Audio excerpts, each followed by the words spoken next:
We've lost more than 1,000 Americans today to the coronavirus. Yesterday, we lost over 1,000 as well. Days and days and days and days like that. Think about that for a moment. It is horrifying the degree to which the Trump administration has normalized this level of loss and the way that's trickled down throughout society. And one antidote to that I found, to the numbness that we have developed to this ongoing tragedy, is a Twitter feed called Faces of COVID, which just spotlights individuals who've succumbed to the virus, tells the stories of their lives. It brings us into the grief of their loved ones.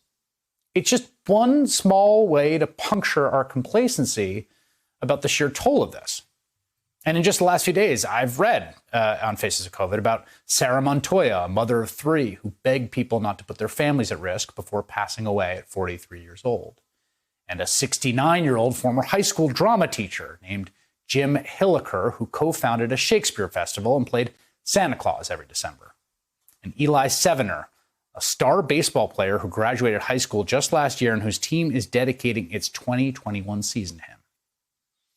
The Faces of COVID page is just constantly reconnecting us to the human stories, to what we don't see in the charts and the statistics. And so joining me now is the person who started Faces of COVID, Alex Goldstein, former spokesperson for Massachusetts Congresswoman Ayanna Pressley, former Governor Deval Patrick. Alex, thanks so much for being with me tonight. I'm glad we could find you and you agreed to come on, because it's what you're doing has really made a difference for me. It's a way to sort of personally stay connected to the reality of what's happening. I'm curious how it came about. Chris, first of all, thank you so much for having me. It really means a lot to have you lift this up and the work that we're doing.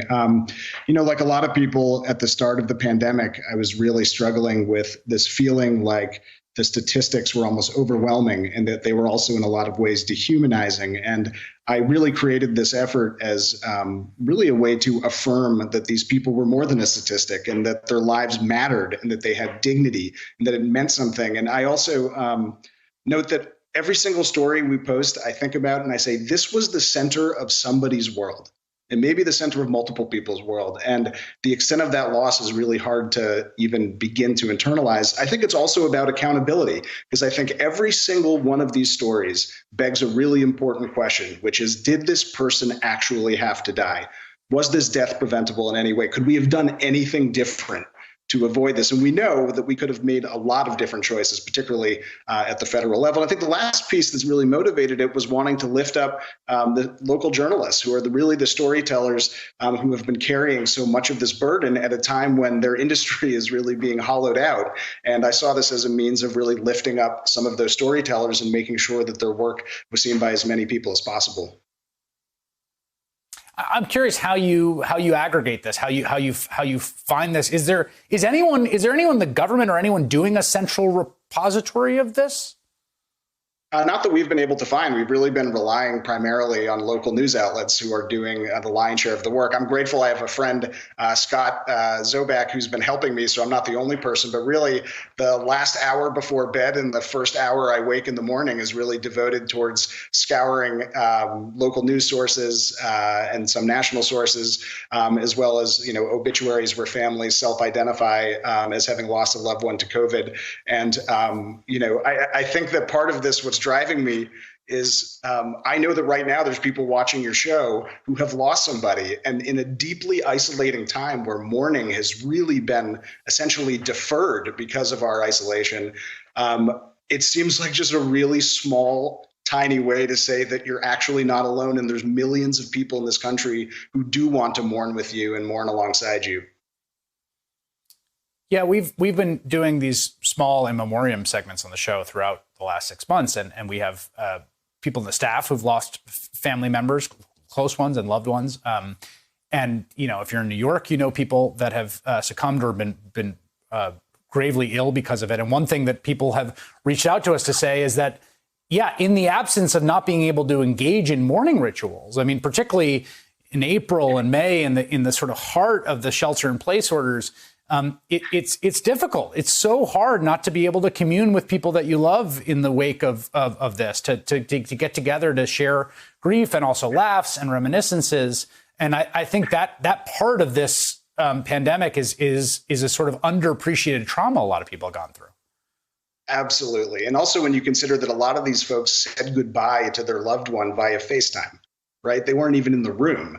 And then, one thing that's really hit me as we share a lot of these stories is, the names of the people we're sharing for the most part are not famous household names, but yet in the communities where they lived, they very well may have been the most important, impactful person on that block, in that neighborhood, in that town.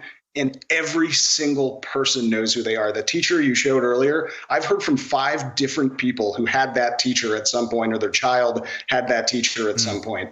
These folks have an unbelievable impact on the lives of the communities they live. And it seems like deferring all of this grief to 6 or 8 months down the road is going to have some really serious consequences that I don't think we've really even started to grapple with. Yeah, it's striking to me. One of the reasons that I wanted to have you on tonight, I was thinking about this actually when I was, someone had shown that the Towers of Light Memorial in New York City, to commemorating the people that we lost on September 11th, was doing a kind of warm-up test and reminding me that it's that time of year again. And I'd seen that I think Mike Pence is going to be visiting New York. And obviously, we have this national mourning for the 3,000 Americans that we lost on that day, still 20 years later, appropriately and properly so. And maybe it's because it's still happening around us that we don't have that. But basically, Faces of COVID is the closest there is right now to anything like that being done to kind of memorialize in any kind of systematic way the people we're losing. So I'm really appreciative for the work you're doing, Alex Goldstein, who runs that Faces of COVID Twitter page. Thank you so much for joining us tonight.